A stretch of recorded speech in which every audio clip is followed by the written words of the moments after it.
मशहूर सूफ़ी शाइर हज़रत सचल सरमस्त सतन ज़बाननि जो मशहूर शाइर थी गुज़रियो आहे, जंहिंजी शाइरी सूफ़ियानी अंदाज़ में ॻाई वेंदी आहे ऐं हज़रत सचल सरमस्त जी दरगाह जे अंगण ते रोज़ाना सूफ़ियानी राग जी महफ़िल सूफ़ी फ़क़ीर ॻाईंदा रहंदा आहिनि। इन हवाले सां रिपोर्ट करे रहियो आहे अंसार अहमद मेराणी। आप गुलाम मौला सचल आप गुलाम हो सचल आप गुलाम चलेगा कौन हो हम हो या हम हो या हम तुझी दम से चलेगा कौन। सिंध जी ख़ूबसूरत सरज़मीन दराज़ा शरीफ़ जी महकंदड़ चीकी मिट्टी मां जन्म वठंदड़ हज़रत सचल सरमस्त, जंहिंजो असुल नालो अब्दुल वहाब वल्द मियाँ सलाहुद्दीन फारूकी आहे। संदुस तालुक़ दराज़ा शरीफ़ जे फारूकी ख़ानदान सां आहे। सचल सरमस्त 1739 ईस्वी में दराज़ा शरीफ़ में जन्म वरितो।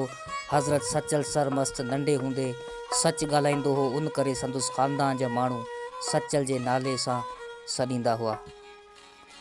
हज़रत सचल सरमस्त हमेशह पंहिंजो वक़्तु निमाज़ ऐं क़ुरान पाक पढ़ण में गुज़ारींदा हुआ ऐं तनहा पसंद हुआ ऐं सिर्फ़ु पंहिंजी मस्ती में मस्त रहंदा हुआ। उन करे पूरे इलाइक़े में सचल सरमस्त मशहूर थी वियो। हज़रत सचल सरमस्त सिंधी ऐं सराइकी जा मशहूर सूफ़ी शाइर थी गुज़रिया आहिनि।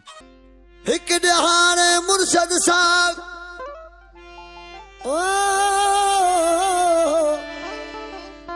हिकु ॾहाणे मुर्शद सां को सत इश्क दी पाड़ी सा तख्ती मेरे दिल उते चा कनूत चाड़ी ओ सच्चू इश्क बुढ़ा न थी वे तोड़े चिटड़ी हो बस दाढ़ी। हज़रत सचल सरमस्त सिंधी, सराइकी, पंजाबी, बलोची, अरबी, फारसी, उर्दू समेत 7 ज़बाननि में शाइरी पुण कई आहे। उन्हनि 7 ज़बाननि मां सिंधी ऐं सराइकी में तमामु घणी शाइरी कई अथसि। हज़रत सचल सरमस्त जी शाइरी सूफ़ियानी अंदाज़ में ॻाई वेंदी आहे ऐं सिंध समेत पूरे मुल्क में मशहूर गुलकारनि फ़नकारनि सूफ़ियानी अंदाज़ में शाइरी ॻाई आहे। कुछ न जाने इश्क विचों अरमान, इश्क है काबा, इश्क है किबला, इश्क ई दीन ईमाने, इश्क है इसरार इलाही, इश्क आयत पाक कुरबाने। वो इश्क नानो मसरूर नहीं मिलदा, कहड़े रहंदे विच तक गुमाने।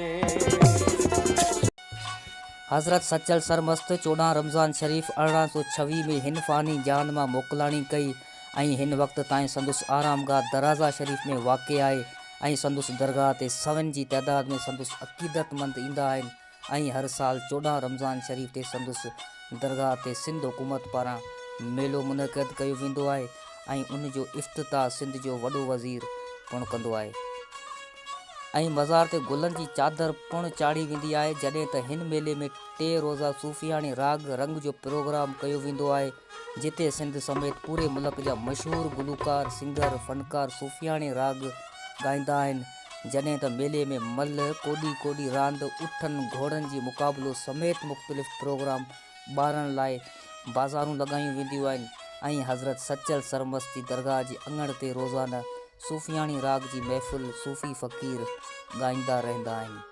कैमरामैन सां गॾु अंसार अहमद मेराणी, न्यू मेरान न्यूज़, राज़ीपुर।